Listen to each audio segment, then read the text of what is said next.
Good morning. So on April 7th, 2020, this year at 8 a.m., a Valencia security guard found the body of Gladys Amber on Valencia College Lane. She was just covered with a pink blanket. That day was her 27th birthday. Gladys was deaf, mute, had cerebral palsy, and the mental capacity of a 5-year-old. Our homicide detectives arrested 3 of her family members in connection with her homicide. This young woman depended upon these family members for everything in her life. And this case affected so many of us here at the Orange County Sheriff's Office, including me, just because of the sheer horror Gladys faced in the last 6 months of her very short life. So I want to commend our homicide unit. They have incredibly tough jobs, and when you hear the details of this case, you'll see why I'm saying that. Of course, our crime scene investigators did such a tremendous job. They all worked tirelessly to bring justice for the homicide of Gladys Amber. So I'm going to turn it over to our homicide sergeant, Joe Cavelli, to give us the details of this case.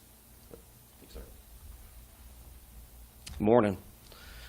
So this is one of those cases that has affected all of us in law enforcement.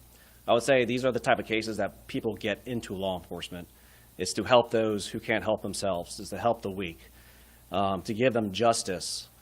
So this is one of those cases where this young lady, even though she was 27, she had a mental capacity as a 5-year-old. And she had cerebral palsy, as the sheriff stated, a lot of disabilities where she couldn't care for herself. So to kind of give you a backdrop of the story, her parents, her mom and dad, her biological parents, abandoned her at the age of 2 in New York. Her grandmother took custody of her and raised her until about July of 2019 when the grandma passed away. July of 2019, Nellie Ambert, which was the primary caretaker now, went up there, picked her up, and brought her back to Florida, where they started taking care of her. There were 3 individuals, Nellie Ambert, Jasmine Ambert, which is Nellie's daughter, and Christian Mateus, which is Nellie's son. The horror for Gladys began in October of 2019. From 2019, every day until April 7th, on her birthday, she was tied up, bound, and beaten. She was forced to urinate on herself and defecate on herself. So let me fast forward to April 7th of 2020, where our Uniform Patrol Division receives a 911 call from Nellie Ambert. Nellie reported Ambert missing. They said on April 6th, that night, they all went to bed together and believed about 2:20 on April 7th in the morning, Gladys at some time walked away. It was a patrol search. Multiple patrol units come out there looking for a missing and endangered person. About 8 o'clock, a Valencia College security guard was driving by and noticed a pink blanket in the woods, not knowing what the sheriff's officers were looking for. Just saw someone laying in the woods. Went up there, saw the body, and called 911. Patrol responded, and we have a Gladys laying there, probably about 20 feet off from the road into the wooded area, with a pink blanket that looked like she just went to sleep there. Homicide gets notified, we respond out there. These great detectives, we have a lot of experience. When we responded out there, we just knew something wasn't right.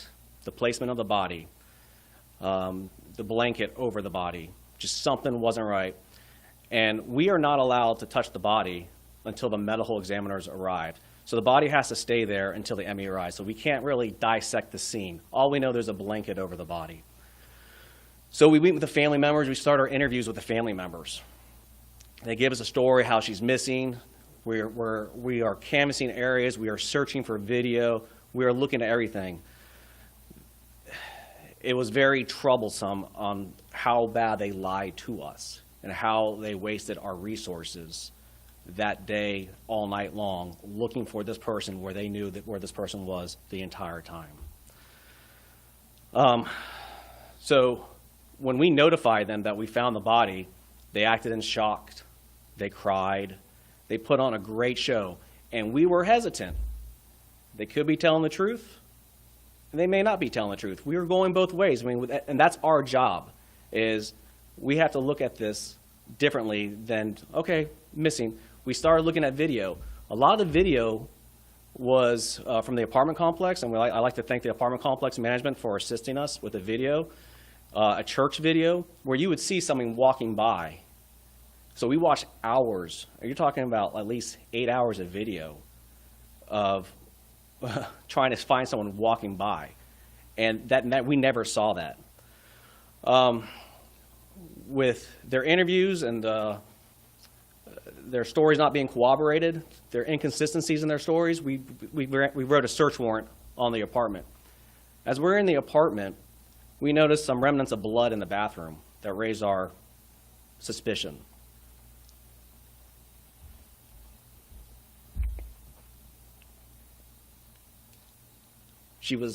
We noticed pee pads on a couch. She was tied up and bounded on that couch, where she was forced to defecate on herself and urinate on herself. After multiple interviews with the family, they didn't just come out and say we did it. Great interviews by our detectives, challenging them on their stories. They confessed. They threw all the ligatures being rope, phone cords that tied up the body, in a trash can, the big dumpster that an apartment would throw all their stuff away, right? So we try to go in there, the dumpster.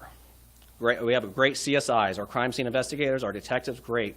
We couldn't get in there that night because the dumpster was broke, the compactor. So people were just laying trash all over the place. So we secured that dumpster. We had the waste management company come out and dump the dumpster, all the trash, the next day. And our detectives and our crime scene investigators and 2 employees from the waste management company helped us go through all the trash, looking for all the items. We found her iPad. So this iPad is it's her comfort iPad. So if you have a young child, I got a little girl, she lets her little bunny. It's a little, stuffed animal bunny. That was her comfort toy, was the iPad. She would not go anywhere without it. These people discarded this like they discarded her trash. We found the ligatures I mentioned earlier, the phone cords and rope. We got all that. And I like to thank that waste management company for assisting us in searching for those items, those evidentiary important items. So the next day, which would be April 8th, we had the autopsy on Gladys. There were tons of new and old marks on her belly, which corroborates, after talking to them, how long this has been going on. Marks on her ankles, marks on her wrist, marks on her arms.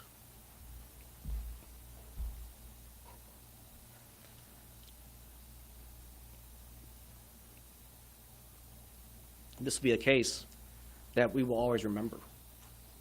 This will be a case that why I got into law enforcement is why I'm here. These were disgusting crimes committed against a person who cannot take care of themselves. So, Miss Nellie Ambert, 7/29 of 64. She's 55 years old. She's charged with first-degree murder, aggravated manslaughter, aggravated abuse of a disabled person, neglect of a disabled person, abuse of a disabled person. Jasmine Ambert, date of birth February 6, 1988, 32 years old. She's charged with neglect of a disabled person, abuse of a disabled person. Christian Mateus, date of birth 3/15/2002, 18 years old. He's charged with tampering with fabricating evidence and false information to a law enforcement investigating a missing person. So we have been working with our state attorney on this case. We have an assigned homicide attorney from the state attorney's office that we've been working with. More charges could be coming for these individuals as we dissect through this case more. This case took a while to build. The medical examiner's report was not concluded the next day. We had to wait for the full medical examiner's report before we started moving in on cases. So you wait for toxicology, it can take 6 to 8 weeks. They have other medical examiners, other experts come in to validate what the current medical examiner looks at. So there's a lot of things, and we wanted to make sure we did this case, like every case, that we did not miss anything on this case, and we don't think we did. Motive, $700 a month. That's the Social Security income they were receiving for taking care of this young lady. And to mention something else, and I was saying this earlier, these people lived in an apartment complex. And by some means, we've all lived in an apartment complex at some point in time of our life, probably. You may not know your neighbors personally, but you know what they look like. You know who comes and goes from the building. Not one single neighbor ever saw Gladys. And she was living there from July of 2019 until she was found deceased. Not one person in that apartment complex saw her. So it's very troublesome. It's very sad. But this is what we do. This is why we do it. It's for people like this. Thank you. Yeah, so please, if you have any questions for Sergeant Cavalli or the detective that worked on the case, please let us know.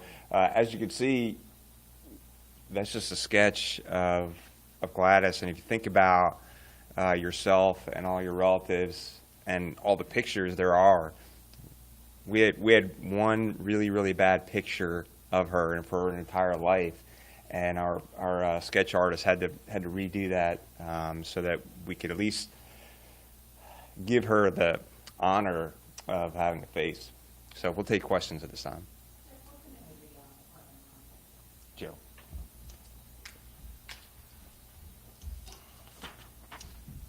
It is the retreat at Valencia, so it's right there near Valencia College Lane and just near 417.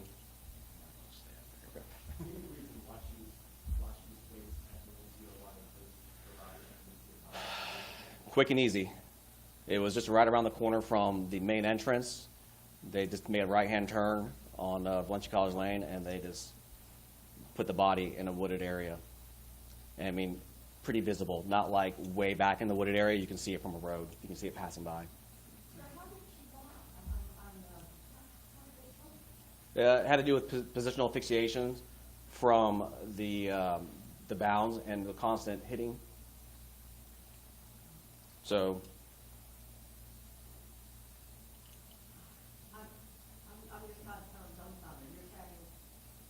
they, like the night they were hitting her so hard, they were hitting her so hard that she fell over and she was tied up. And it's positional asphyxiation, suffocation basically. Yeah, she was tied up every single night. It was either in the bathroom she could be tied up at some point in time, or on the couch where I was telling you where those pee pads were at. Another thing, we found earplugs with the family. So they would put those earplugs in because even though she's deaf and mute, she can't communicate, she can still make noises. They spoke about her grinding her teeth and how bad of a noise it would make. I mean, that was grotesque right there. I'm like, so here you are torturing this young lady, and you just don't want to hear it. So they had your part. Yeah.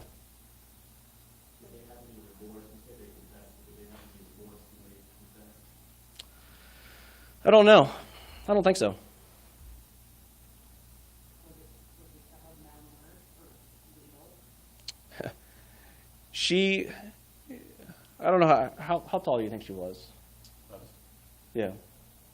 4'5". 4 or 5. Her feet were like that big. Short kids such you. Yep. She had a lot of issues. Does she need to be tied up? No. Does she need to be treated like that? No. She was raised by her grandma, by all accounts, in a loving family, taken care of. These people didn't know how to communicate.